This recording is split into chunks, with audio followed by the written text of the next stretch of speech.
છોટાઉદેપુર જિલ્લામાં એક યુવા ખેડૂતની સફળતા આજે પ્રેરણાનું ઉદાહરણ બની રહી છે. પ્રગતિશીલ ખેડૂત સપનેશ અર્જુનસિંહ સિનોરાએ એબીબી જેવી પ્રતિષ્ઠિત કંપનીમાં નોકરી કરી હોવા છતાં ખેતી પસંદ કરી અને પોતાના પૂર્વજોની જમીન સાથે જોડાવવાનો નિર્ણય લીધો છે.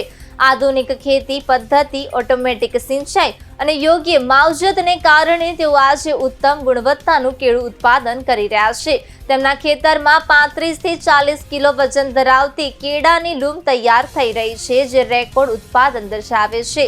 તેમના કેળાની માંગ માત્ર ગુજરાત જ નહીં પરંતુ અન્ય રાજ્યો અને વિદેશમાં પણ જોવા મળી રહી છે. તેમને પ્રતિ લૂમ 500 થી 600 રૂપિયા સુધીનો ભાવ મળી રહ્યો છે અને અત્યાર સુધીમાં ₹28 લાખથી 30 લાખનું વેચાણ કરી ચૂક્યા છે. સપનેશ સિનોરાએ સાબિત કર્યું છે કે આધુનિક ટેકનોલોજી અને વૈજ્ઞાનિક અભિગમથી ખેતી પણ નફાકારક વ્યવસાય બની શકે છે અને તેઓ અને યુવાનો માટે પ્રેરણારૂપ બન્યા છે.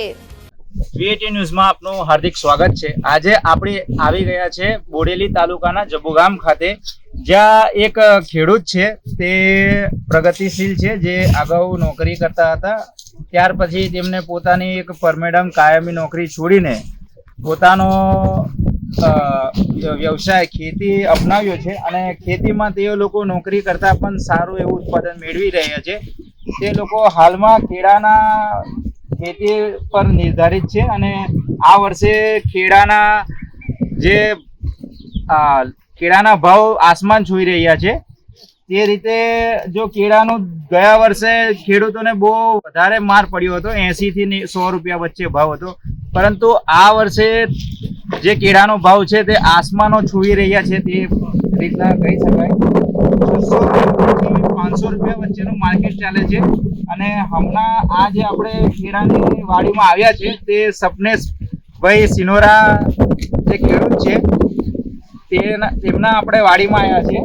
અને એ વાડીમાં એવું છે કે આ ખેડૂત દર વર્ષે કેળાનું ખેતી કરે છે, જેથી કરીને જે એમનો કેળામાં ખાસો એવો અનુભવ છે અને જે ખેડૂતનો જે વાવેતર કરે છે તેમાં સારા એવા કેળાની ક્વોલિટી આપણે જોઈ શકો છો. અને આ કેળાની ડિમાન્ડ છે તે વિદેશમાં છે અને તેમનું એક્સપોર્ટ કેળું થાય છે.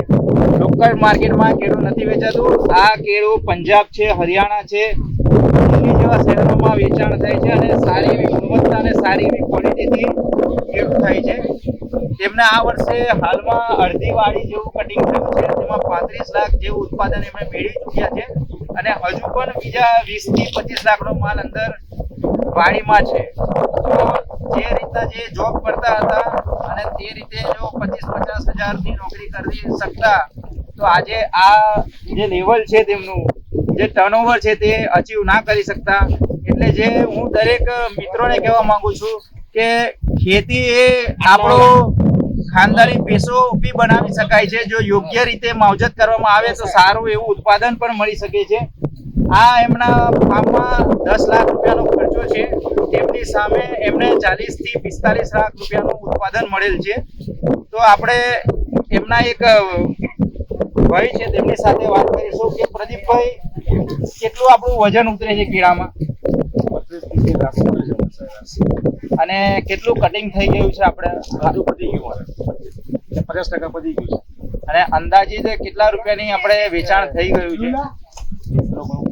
વેચાણ કેટલો ભાવ ચાલે છે હાલમાં? હમણાં હાલમાં 450 રૂપિયા જેવો ભાવ ચાલુ છે. 450 થી 450 રૂપિયા ભાવ છે.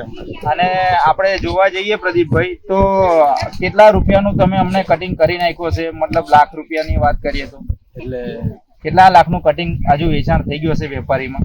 28 લાખ જેવું થઈ ગયું. 28 થી 30 લાખ રૂપિયા.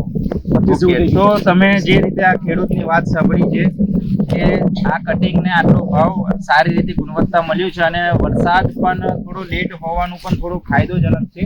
હજુ તો શ્રાવણ મહિનો આવ્યો પણ નથી, કારણ કે શ્રાવણ મહિનો એવું કહેવાય છે કે ખેડૂત માટે આશીર્વાદ રૂપ હોય છે અને હજુ પણ માર્કેટ ઊંચું જાય તે એવી પરિસ્થિતિ આવી શકે છે. Thank you.